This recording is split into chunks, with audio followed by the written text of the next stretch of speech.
So the 2014 vintage, again, we would have had a relatively late start to the season, like a late bud break. 2014, we were blessed with a drier, like a less humid August, and so any sort of disease pressure was pretty minimal.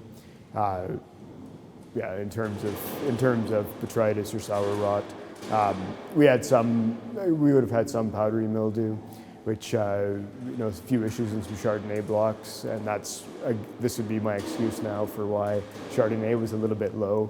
Chardonnay was a little bit on the low side. Pinot Noir was actually greater volume because 2014, as I sort of mentioned before, this mix of with the sparkling wine being Chardonnay Pinot Noir based. When we decide to increase or decrease the volumes, then we look at a different amount of still wine or table wines being made after.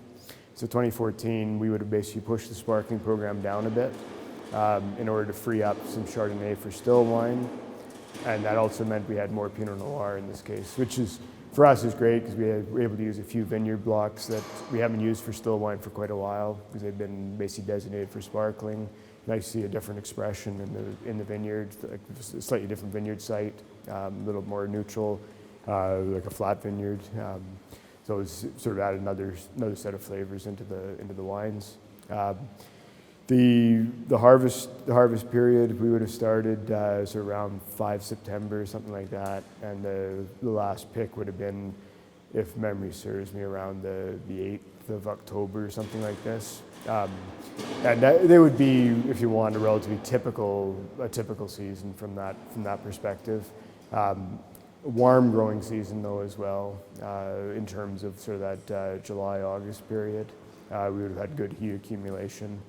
But again, we're favored with the temperatures at least being moderate in September and good cool nights, so we were able to retain a lot of acidity.